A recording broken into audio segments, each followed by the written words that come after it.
Oh wow, a lot of people joined. That's excellent. I didn't even hear them come in.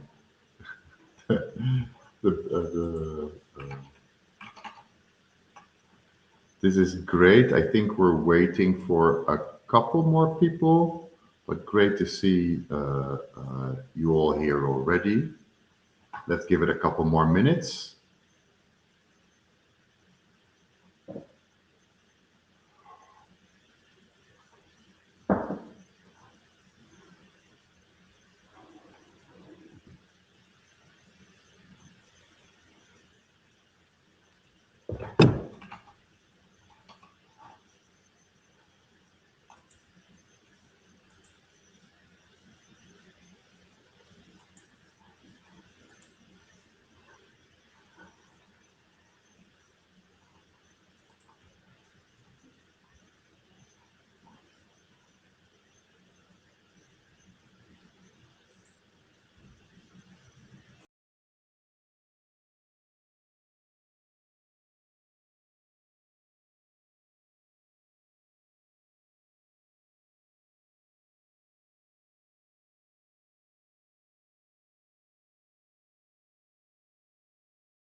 Well, it is 4 minutes past the hour, and welcome all to the research and analysis of standard setting processes proposed research group interim meeting. It is a great pleasure to receive you all here today, together with my co-chair, Ignacio Castro. Hello, Ignacio.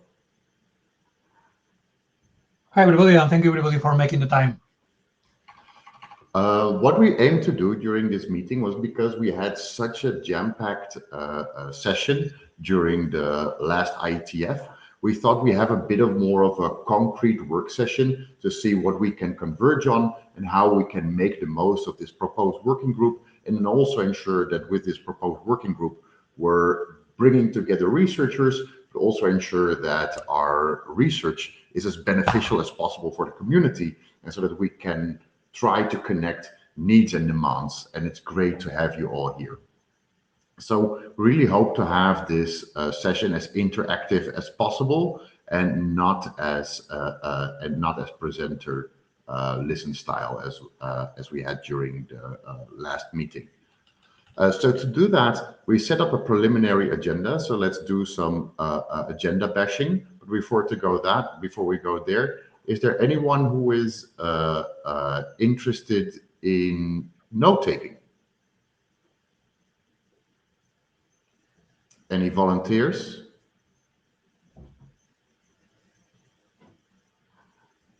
Yes, no, maybe?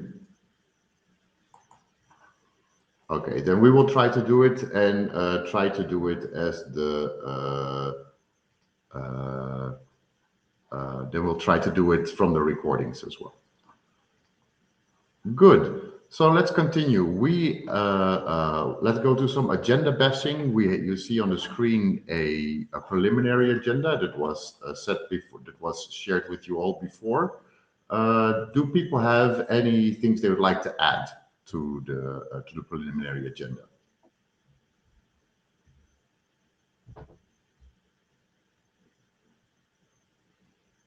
No, okay. So then we will use this hour to go through these points.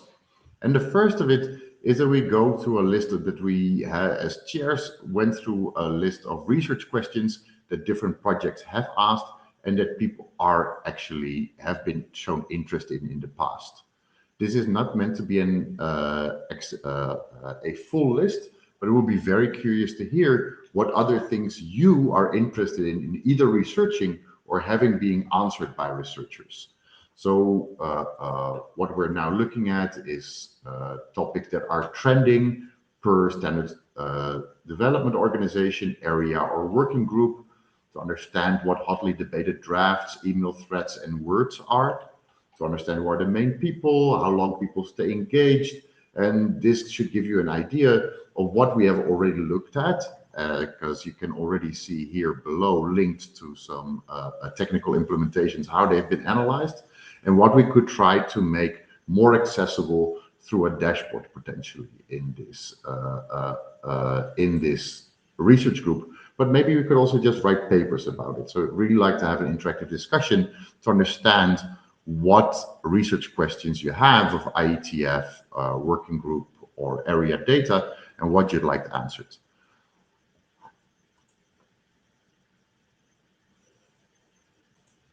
So do people have questions or suggestions based on this preliminary list? Things they want to add, things they miss, things they think we definitely shouldn't look at? Stephen joined the queue. Stephen, come in. Yeah, so one of the things I've been talking to with Bernhard, who's also in the meeting, is around the impact that patents and commercialization has on these dynamics that you've identified. So does a company or a participant having intellectual property interests change how they participate in the IETF and change the standards that get developed? I think the sort of broader question there is also about the other outputs that participants in the IETF might have. So we've got lots of academic participants who write papers and then also participate in the standards process. Can we sort of match those outputs together? That's the sort of broader point, I think. So if you work for a company, then you might be writing patents. If you work in academia, you might be writing papers. And then you come to the IETF and you write standards. Can we link that all together and come up with a more holistic view?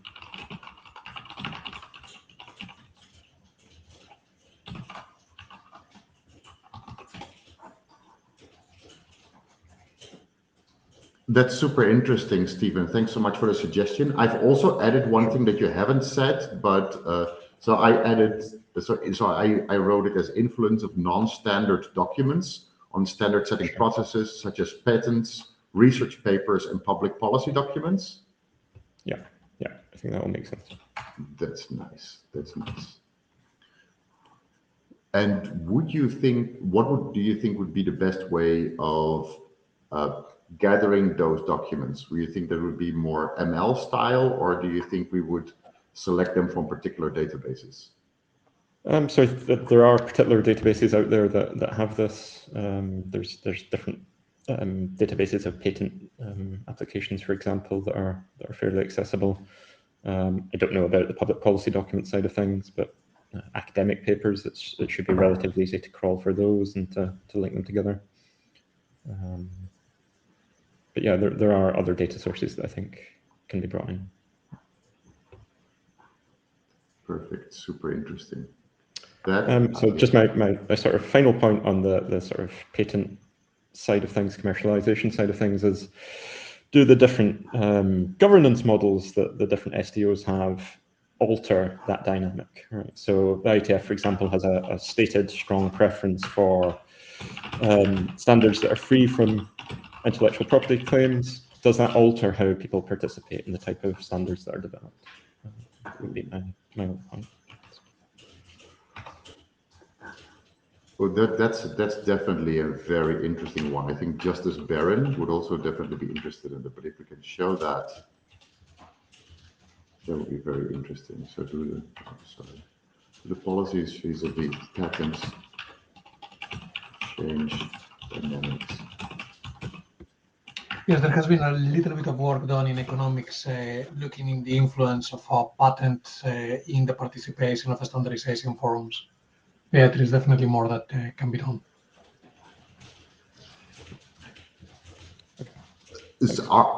Do you know, Stephen, of very good patent databases? Because patents also work according to different jurisdictions, right?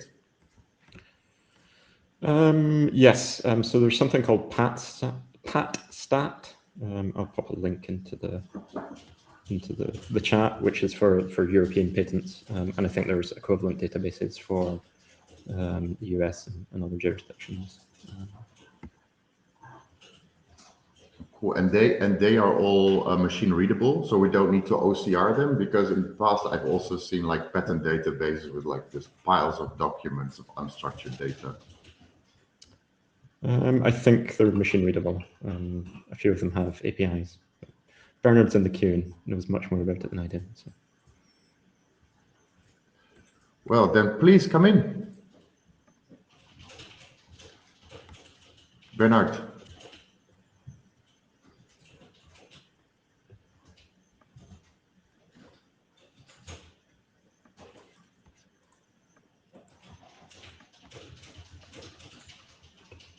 Hi, Bernard. Yes. You hear me? Okay. Very, very well. Great to see you. First time on the platform. Thanks. About the patent databases. PatStat has a lot of bibliometric or metadata about patents, not so much the texts. For the texts of patents, as far as U.S. patents are concerned, Patents View is very comprehensive. It's all machine readable. All U.S. patents granted 1976 and later. So you get a picture of the last almost 50 years of U.S. patents. The EPO, that's the European Patent Office, sells their full database, the texts of machine readable texts of all patents, for a nominal fee of 800 euros. That's more or less just put everything on a hard drive and mail it to you. The UK IPO now has a way of has a license program where researchers can get a license to the machine readable texts of all UK IPO patents. And I think Canada, the Canadian Patent Office, makes patent text, the full text of patents, also available through their website. Everything machine readable. The bottom line, great resources for any text analytics people would want to do. That's very nice. Are people already doing like extracting knowledge graphs from that, so that you see more occurrences across organizations, institutions, authors, technologies, etc.? So there's a good amount of work exploiting the texts of patents. I've been doing some work, but more at a very simple level. I've seen some work where people look at, for instance, new technologies or new terms, new concepts, and when they show up in patents for the first time, sort of an idea of when are new technologies, when is new terminology introduced in patents, and when do new technologies start developing within the patent system. There are some people at the university, at the Max Planck Institute in Munich, who are linking patents to standards texts. The question of are declared patents within standard development organizations, is there really a patent that sort of backs that declaration, and how similar are standards texts to patent texts and vice versa. So there's a little bit of work ongoing there, but I think there's a lot more stuff that can be done. Oh, that's fascinating. So I've added a question. So how do language and concepts travel between standards discussions, standards documents,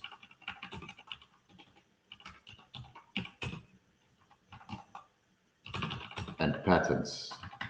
But then we could, if we're then also going to look at the research documents, then we could see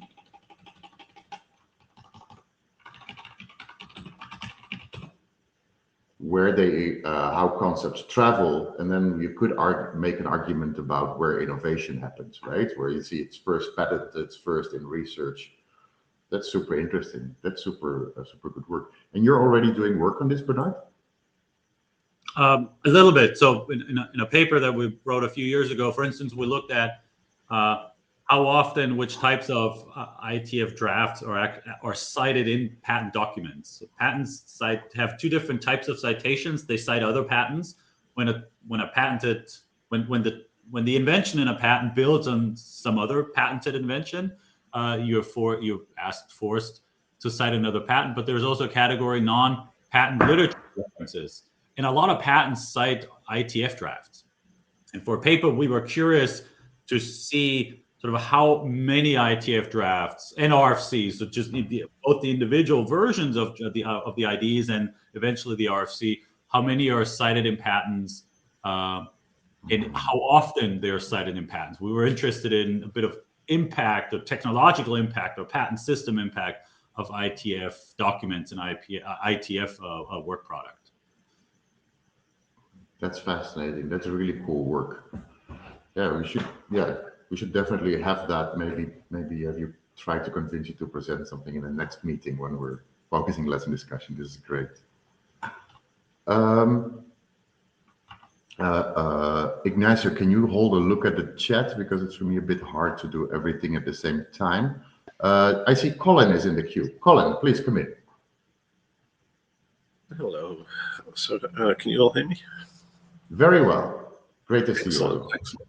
So on a completely different topic, because I know very little about patents, it strikes me looking at this list of questions that we can maybe sort of categorize them somehow. You know, some of them are straightforwardly, you can straightforwardly derive the answer from the raw data. Some of them need to be building on that, the results of that analysis and so on.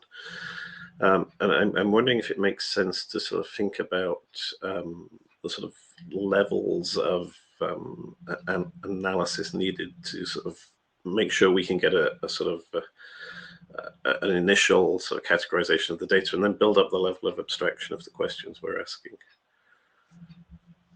If that makes sense.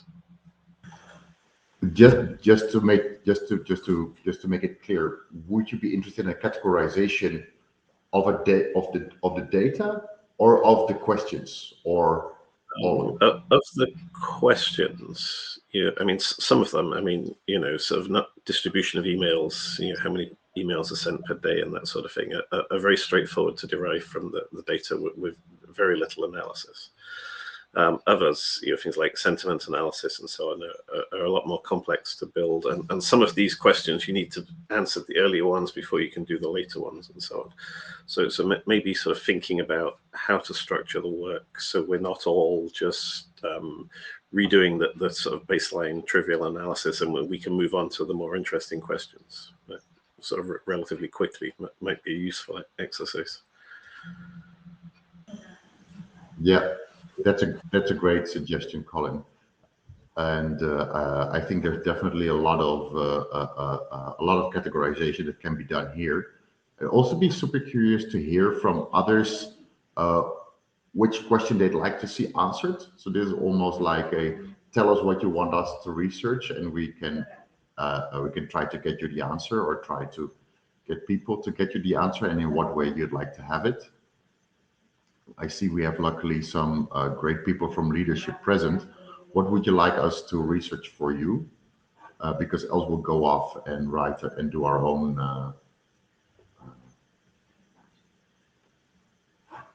more obscure analysis.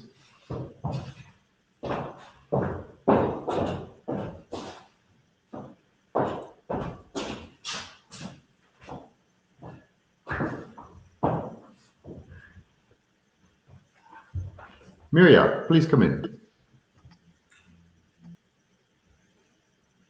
Yeah, so actually, I mean, there are many questions that we discuss from time to time where more data would be needed.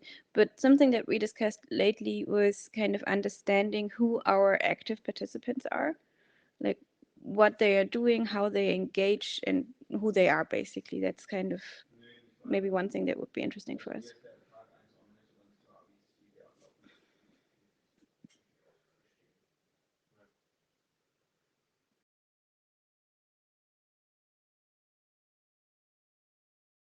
That's excellent. And we also have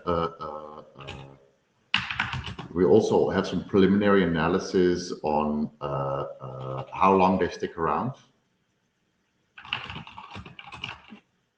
Actually, I should say one more thing about this.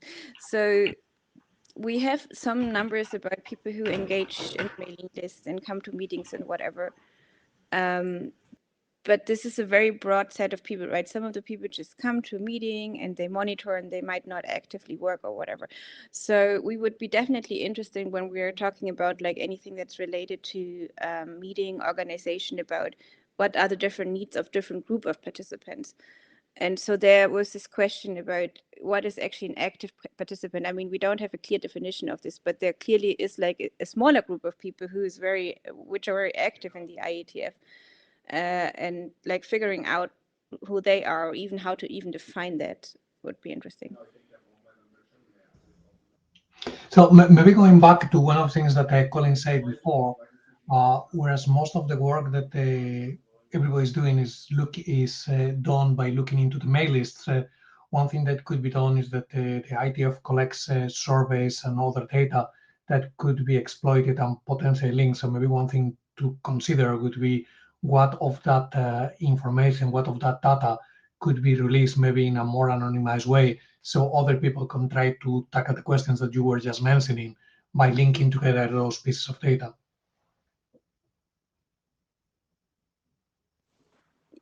Just to clarify, by who I didn't mean like a list of names, but like, you know, what are the characteristics of those people who are I know, active. and that's Yeah, exactly, okay.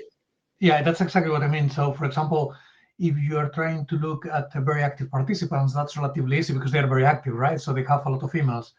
But if you have people who have joined a meeting and they have never participated in the mail list, there is nothing that can be said with the data that is typically available. So I think even the active participants, it's not like super easy. For example, if I look at myself, I don't think I send a lot of emails to open public mailing lists, but I do a lot of work on GitHub and these kind of things, right? So like, I think one metric isn't enough. And that's also like one of the questions to actually figure out what are active participants doing. Yeah, absolutely. What I was trying to say is that there is data that is publicly available and can be used to inform those questions, and there is some data that it's collected and could help to further answer those questions. So yeah, that's also a good point. We have a lot of data about meetings from MeetEcho that is not public, at least not public yet, because we don't know how to publish that in a useful way. I think it's not like we want to keep it secret, but if you need some more data, we can probably discuss that.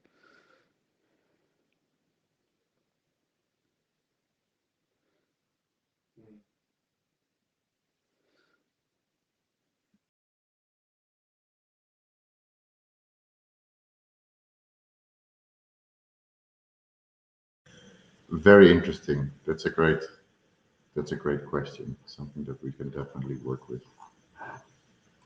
That's very nice.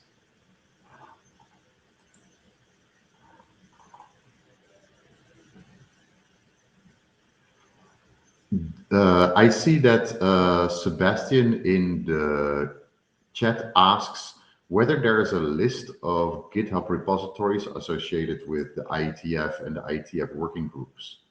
Do we have that? I think like the rule is now that you add the secretariat as co-owner of the repository. So inversely, would it mean that if we look at where the secretariat is involved, those are the IETF GitHub repos, or is that not easy to say like that? I think that Stephen has looked into the Git repository, so maybe he can say something. It's just so that someone was joining the queue.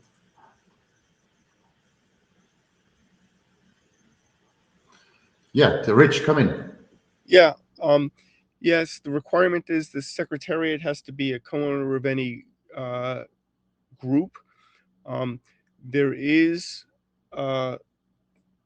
arbitrary metadata, key value pairs that can be associated with any working group, research group, or document. And there are, I think, like 15 or 20 defined, which include the GitHub repo link.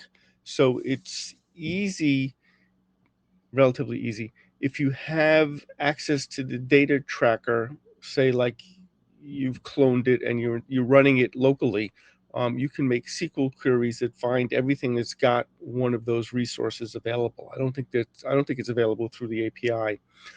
You could drop a line to someone could drop a line to the secretariat and ask them for what groups they own, but that won't necessarily catch the documents that are maintained in GitHub. Yeah, obviously, yeah. Yeah.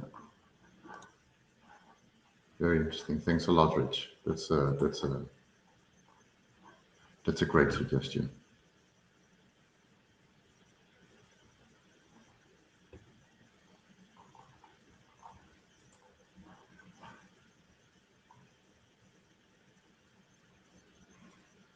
Cool. So I think that's already some great new ideas for research questions.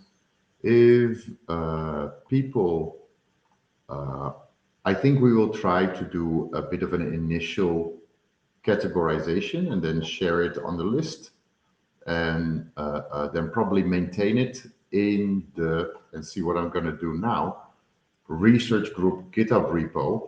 And then we can also accept pull requests for people with new questions and new suggestions for categorizations. Do people have other suggestions what we should put in the research group GitHub repo? Because there are a lot of different possibilities, but if we start populating it right away, it might also become a bit messy. Things we thought about were bibliographies of papers that are actually looking at standards data, and maybe categorize that also a bit per discipline. So there are a lot of economics papers, there are a lot of legal papers, there are a lot of computer science papers. There could be links to code and tools, but what do you think, what would be useful for people for us to populate the repo with?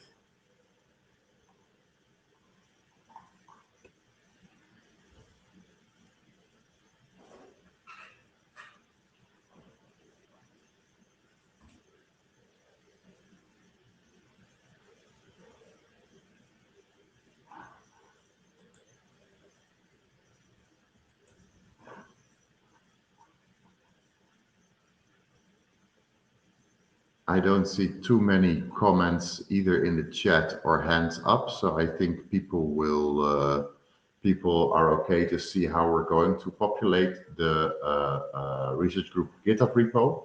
Then on to ethics and privacy. I think there has been a bit of a discussion between or a question posed by Sebastian Benthal that has been answered by Jay. But maybe Sebastian, you wanna outline your questions, your concerns, and interests vis-a-vis ethics and privacy a bit? Yeah, please come in. Hi, it's very early in the morning here, and so I've been participating mainly in the chat. And maybe because it's so early in the morning, I don't recall my questions about ethics and privacy very clearly. I do think they were addressed in the mailing list, and if I have any further questions, I'll follow up. Perfect. Thanks so much, Sebastian.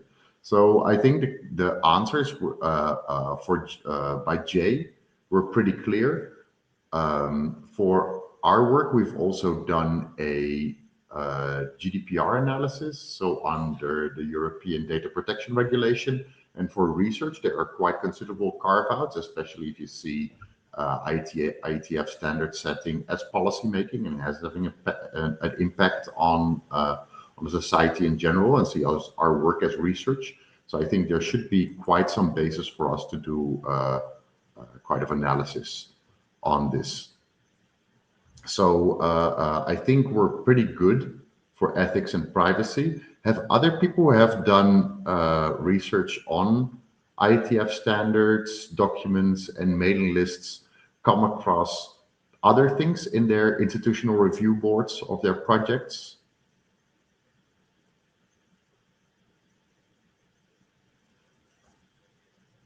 Or are there concerns people have?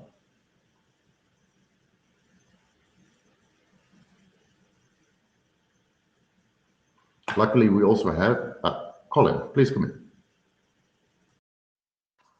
I think my main concern is what data we can release as it's processed. I mean, obviously the data tracker, for example, on the mailing list archives make a lot of data available. If we're deriving sort of processed results from this data, for example, a sort of set of annotated mailing list messages with sentiment analysis or roles or something like that, it's not clear to me if we can release that set of data because it's all personally identifiable information, rather than releasing the tools to do the processing that point to the IETF archive. Great question, and I'm happy you're asking it, because that then makes my 6 months worth of research into this with some privacy lawyers in Brussels a bit more worthwhile. The big problem is when this data is used commercially. If it's used for research purposes and we're distributing it to people that are saying that they will use it for research purposes, we fall under the carve-out. But at the moment that we're redistributing it under other terms under which it can be used commercially, then we wouldn't fall under the carve-out, under the GDPR. So I think that is mostly that's why in the current preliminary standards and governance dashboard, we're also asking to people to confirm that they're using this for research purposes and thereby fall under the GDPR carve-out for research. Yeah, so you have you ask people to agree to a set of license terms before you give them access to the data. Yes. Yeah. Also because the GDPR, just for the non-lawyers, but I see Sebastian is coming in, who is a privacy scholar himself. But the GDPR is not only valid in the EU jurisdiction, but also for all EU citizens. So yeah. Yeah, this is something where it might be worth sort of sharing examples of the licenses people use, so we can work with our university lawyers to see if they make sense for us as well, rather than starting from scratch. Yeah, exactly. I can share that. I can share the analysis, and the company that helped us have done it pro bono for us, so we can also go through a bit more. But I also think that the data that Jay provided was really quite helpful. Yeah, it was definitely. I see Sebastian in the queue. I'm sure he wants to contribute to this. Sebastian. Hi. Just wearing the privacy scholar hat, not necessarily the person who wants to get this answer with the data hat, which are different hats.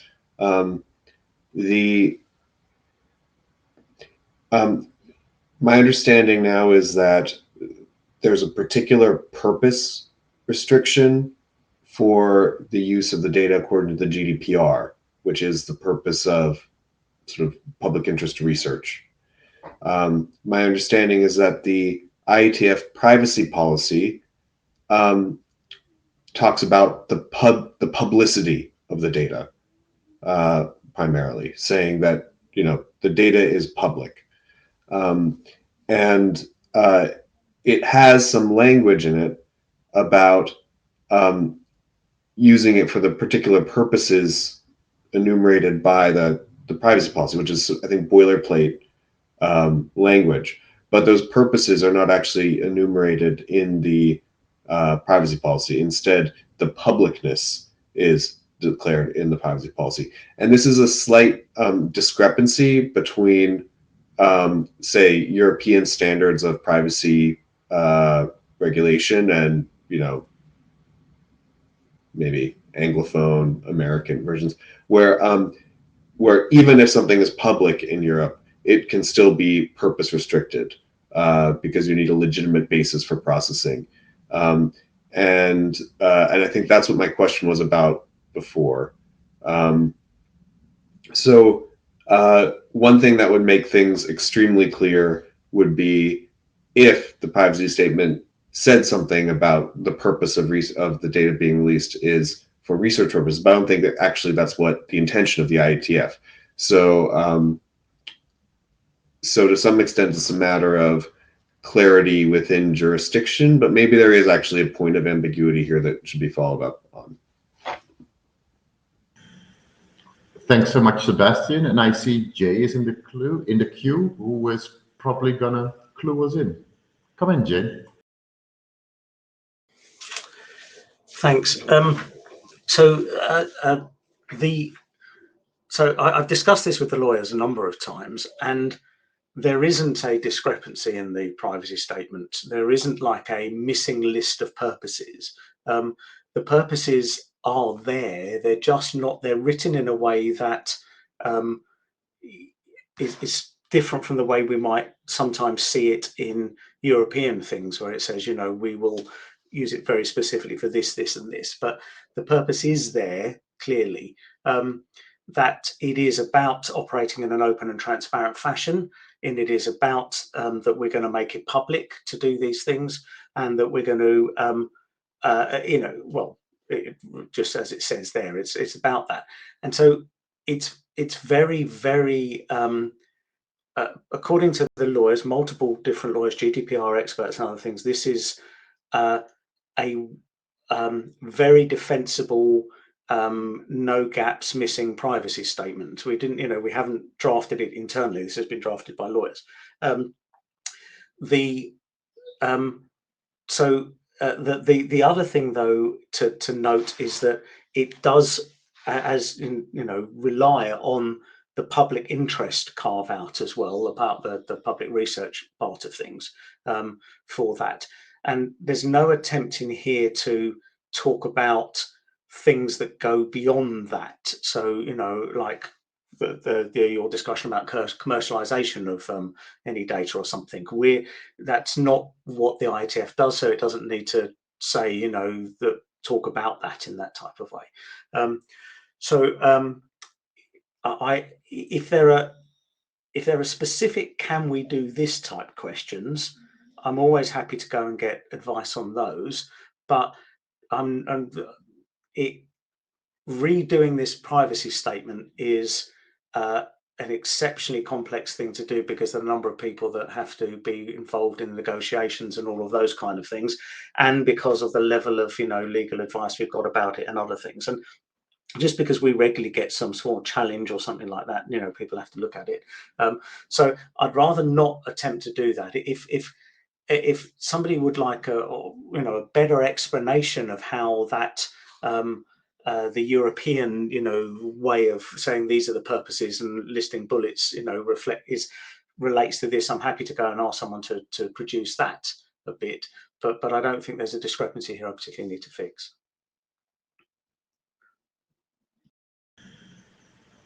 Very nice. So I read that as steady as she goes, and we continue with the work, and we just keep in close contact with Jay and the others, and keep closely considering. But it's very nice that that so many people are looking with us on this work, and that we can contribute it forth, and that the lawyers have provided their advice. That's very welcomed, and thanks so much for doing that, Jay, and being so responsive about it. That's excellent.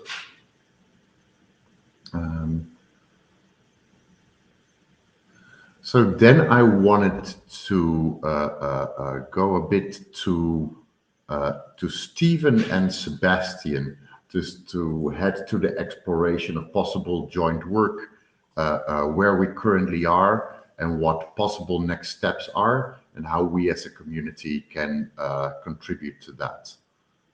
Can I ask either Stephen or Sebastian how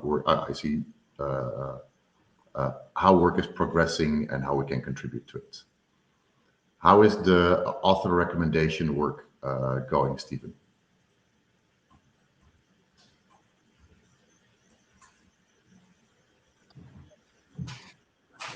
So I think that I can hear myself sometimes. The author recommendation stuff's going well, and we're getting ready to contribute that code to the repository that you discussed earlier. In terms of other possible joint work, I wonder if it's a case of trying to bring in some of the data that we've collected and contribute it to the dashboard project that you've got ongoing. That's so nice. That's really nice to hear, Stephen. And that is, yeah, that's really nice. Great to hear that. And on the question of data, we should probably also like start with a bit of an overview of the different data sets and do some provenance work around that, right? Yep. Good. That's some work carved out there. Very good. What are needs that you have, Stephen? How can we facilitate you in your excellent work? People trying out the tools that are being developed. So the author recommender system, for example, has benefited a lot from the feedback that we've got from the mailing list. So people trying these out, sending their feedback, that's very valuable. That's great. And always feel free to ask for needs, whether it is compute, storage, students, whatever, and because that way we can help each other forward. So that's excellent. Yep. Seb, how is your work getting along? Or others, of course. I'm not exclusively asking to Seb and Stephen. I'm just curious what everyone is working on and how we can help them. Seb. We're getting quite close to a 0.5 release of Big Bang based on work that was either done or initiated or sort of pull requested around the hackathon. We're still reviewing and workshopping a couple points, but I expect to have the 0.5 release in the month. That's very nice. And work around the dashboard.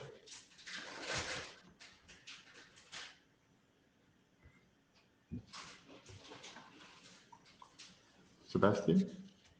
Oh, there he is back. Sorry.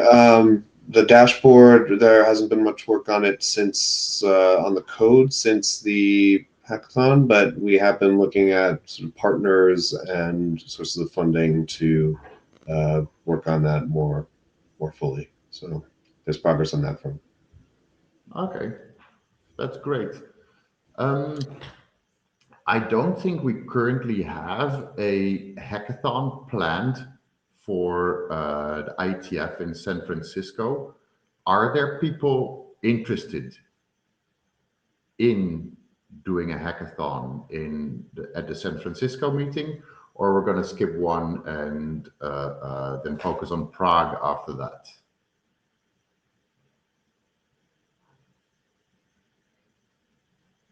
Or do people have particular interest in an offline or online interim meeting to do work together?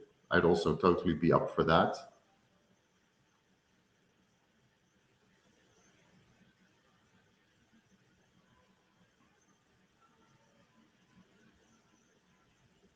Yeah, I think so. Both Ignacio and I, as the co-chairs, will not physically be present in San Francisco, but we do have a session, and I think we will be there online, so we can continue to we can try to organize one talk and continue to work on this. Maybe we have the research question, etc., a bit more formalized, so we can present it to community and get a bit more input on questions.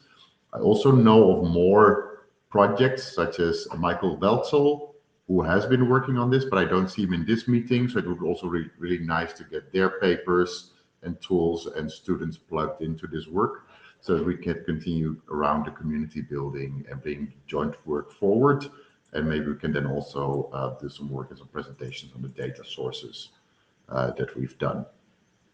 Are there other things that people would really like to do at the upcoming meeting?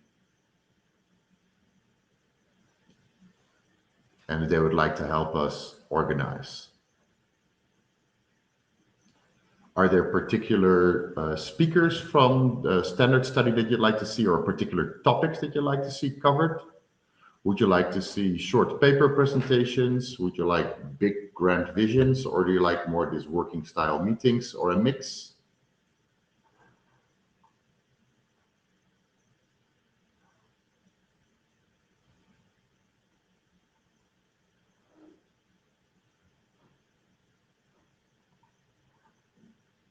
But this either means that people have very little needs, or they are a bit shy to speak up, or they're just happy to be surprised with what we come up with. Priyanka, are you planning to be in San Francisco?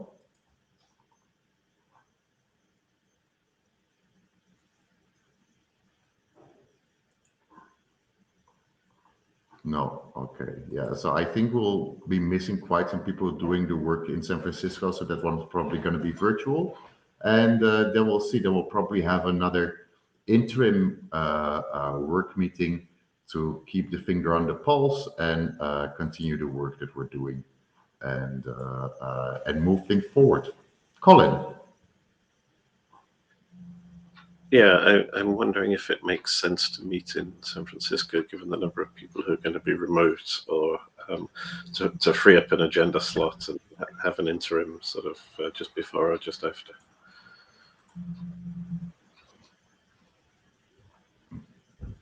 I would not be against that, and if agenda slots are a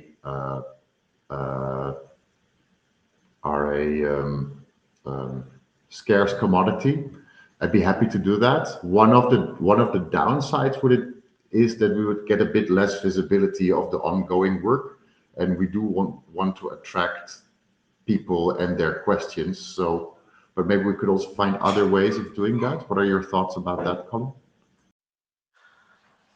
I mean, agenda slots are certainly a scarce commodity.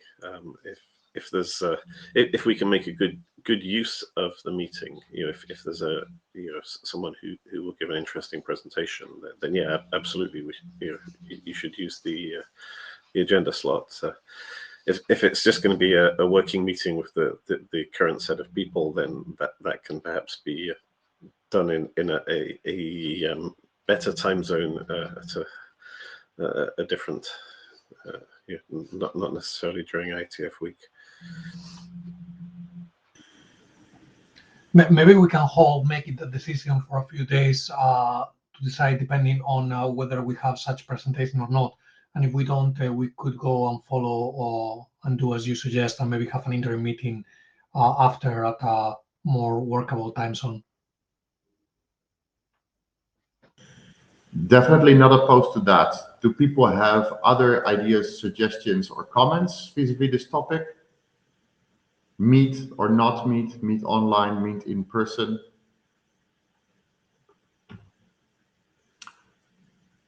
I'll propose the following, that we'll organize. Oh, Rich, please come in.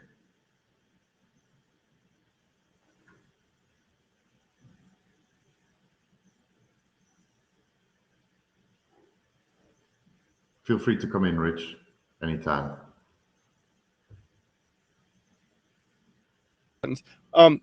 Yeah, okay. I was just going to say, given the scarcity of agenda slots, and it's probably going to be one less conflict for me, since a lot of people aren't going to be there who are doing key work, maybe we can schedule an interim like 2 weeks after or something. Cool. I completely got the message. Let's retract the agenda slot and give it to happy people that are there in person. And we'll schedule an interim. But for the interim, I'll then try to invite some more external standard researchers that can help us inform our work. And then we can also show them the research questions that we're working on in a categorized way. they share their interest and approaches and a bit like that. So we have a work meeting, but also with outside standards researchers that we invite to that. Does that sound like a plan?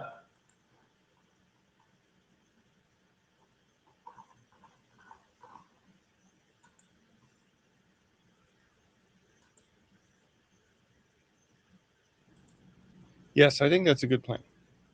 Perfect. So then with Sorry, I think that Rich is suggesting that to have a side meeting to collect ideas input for the next interim in the chat. Yeah, we could do so. Oh yeah, we can do a side. That's maybe the most elegant. That we do a little side meeting and then we still have the visibility. Thank you so much for your creativity in these things. That's nice. Yeah, that's a good idea. Yeah, I'll be there, and so if you need a local, if you organize a side meeting and you need a local contact person to act, to coalesce around, I'm happy to do that. That's a very nice offer, Rich, that we're going to take you up upon. Thank you very much. Thank you very Okay. much. That's very kind. Wow, that's such a nice emerging consensus. Gives me all this warm, glowy feeling. So while we are at the happy, warm, glowy feeling, I think we are through the points we wanted to discuss, and we're 8 minutes before the hour. So that leaves us to AOB or any other business. I see Jay. Jay, please come in. Thanks, Niels. Just to let you know about Data Tracker, that the developers are planning to... Your audio is a bit choppy. Okay, can you hear me now a bit better? Okay, I'm going to turn off video to see. Sorry, I copper internet connection. Just yeah. In New Zealand, of course, I had gigabit Ethernet, but there you go. Here in Data Tracker, the developers are redoing the API to use GraphQL. That will allow for a much faster, much more direct querying of it. I don't yet know the timetable around that, but if any of you are planning to do any big API work, you may want to reach out to me or the Tools Team PM to find out some more about that, because it may be to your advantage to use the new interface when that's ready.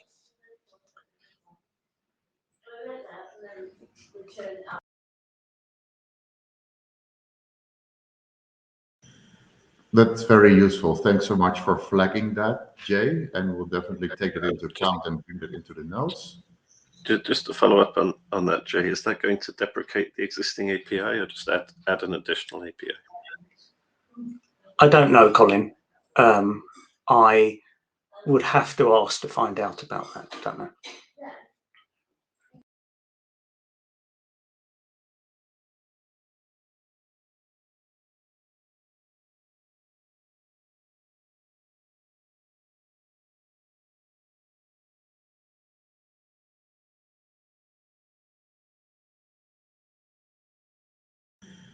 Okay, so audio is becoming a bit unstable for me, but I see Colin is still in the queue. Colin is removed from the queue. So I think that he made the question and was answered. Well, if that happens without me hearing it, even better. So I'd like to thank you all for a very productive and very clean meeting. I'll give you back 6 minutes of your day. Thank you all very much for this excellent meeting. Thanks a lot, Ignacio, for running it like this. We'll be we'll be back with the notes and the summary and the follow-ups we agreed on. Thanks so much, all. Have a great day. Happy hacking. Bye. Bye.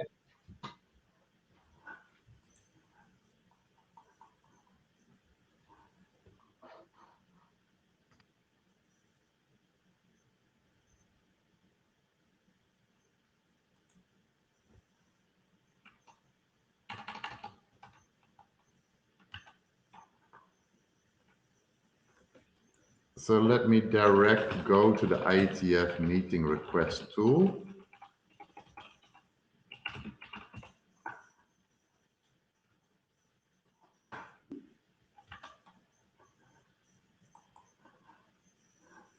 And then we can I'm alone talking to myself.